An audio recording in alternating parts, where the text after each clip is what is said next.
Και τώρα θα πάμε όλοι μαζί μία βόλτα στο μέλλον. Μπορούμε να συνδεθούμε για να καταλάβουμε τι εννοώ.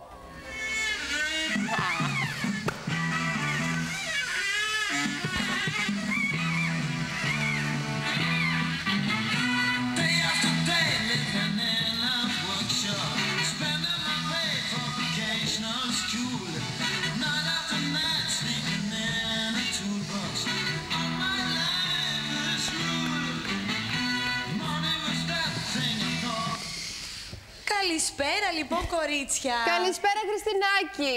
Λοιπόν, βρισκόμαστε στα εκπαιδευτήρια Μαντουλίδη. Κοντά μου έχω τον κύριο Αντώνη Κάνουρα. Καλησπέρα. Καλησπέρα. Γεια σας. Γεια σας. Και όπως είπατε και εσείς, συνδεόμαστε εδώ με το μέλλον, γιατί σήμερα εδώ θα μάθουμε τι μπορούν να κάνουν τα ρομπότ, βέβαια υπό τις εντολές των ανθρώπων. Τι ακριβώς? Καλησπέρα από μένα. Γεια σας. Εδώ πέρα τρέχει το εργαστήριο βιωματικής εκπαίδευσης ρομποτικής. Είναι ειδικά σχεδιασμένο για μαθητές του δημοτικού. Και τα παιδιά μαθαίνουν ουσιαστικά τι είναι η ρομποτική. Κατανοούν ότι πλέον όλοι έχουμε ρομπότ στα σπίτια μας. Μπορεί να μοιάζουν με τα ρομπότ των ταινιών, αλλά ακόμα και το πλυντήριο πιάτων και το ρούχο είναι ένα είδος ρομπότ, αφού κάνει κάποιες αυτοματοποιημένες κινήσεις και μας βοηθάει στην καθημερινότητα. Και κατασκευάζουν ρομπότ όπως αυτά που βλέπετε. Συγγνώμη, αυτά τα ρομπότ τι κάνουν, χορεύουν? Τα ρομπότ που βλέπατε προηγουμένως χορεύανε.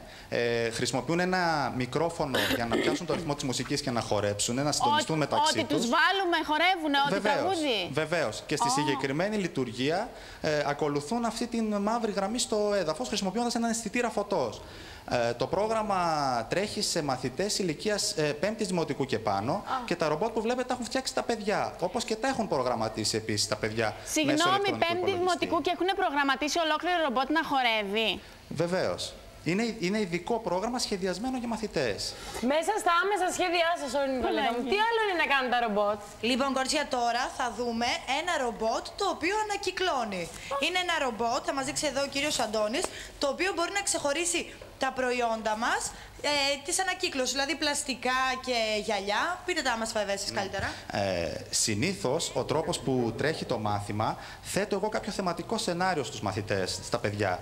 Για παράδειγμα, στο συγκεκριμένο παράδειγμα, μιλάμε για το οικολογικό πρόβλημα και καλούνται τα παιδιά να σχεδιάσουν και να προγραμματίσουν ένα ρομπότ που προσομοιώνει την έννοια της ανακύκλωσης. Αν υποθέσουμε ότι το κόκκινο μπαλάκι είναι άδειο κουτάκι αναψυκτικού, δηλαδή αλουμίνιο, το ρομπότ καταλαβαίνει με έναν αισθητήρα υπερήχων ότι έχει μπει στη βάση το μπαλάκι, το παίρνει, διαβάζει το χρώμα του και ανάλογα με το χρώμα το αφήνει δεξιά ή αριστερά. Για παράδειγμα, αν ο μαθητής, Χριστίνα παρακαλώ, στη βάση.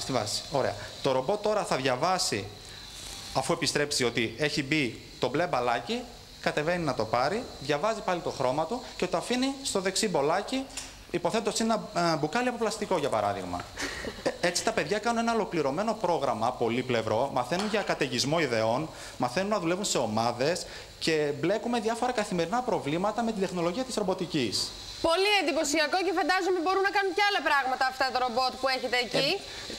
Το όριο στη δημιουργία είναι η φαντασία των ίδιων των παιδιών. Στο τι θα φτιάξουν και τι θα κατασκευάσουν.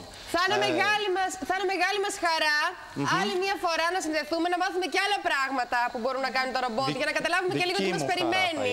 Δική μου χαρά. Απλά να αναφέρω ότι το πρόγραμμα αυτό έχει σχεδιαστεί από την εταιρεία Robotics Lab και για περισσότερες προφορίες ο κόσμος μπορεί να μπει στο www.roboticslab.com και να δει και άλλες δραστηριότητες που γίνονται σε διάφορα μέρη σχετικά με τη ρομποτική και την εκπαίδευση. Σας ευχαριστούμε πολύ, Χριστινάκη, και σας ευχαριστούμε. Παιδιά, δεν θα χαιρετήσετε τα κορίτσια? Βεβαίως, πολλά φιλιά στα παιδιά. Συγχαρητήρια. Γεια σας. Κοίτα να δεις. Παιδιά, αισθάνθηκα λίγο χαζή τώρα. Εγώ να δεις. Παιδάκια 5 χρονών, δηλαδή, είναι δυνατόν να σχεδιάσουν αυτά? Είναι δυνατόν και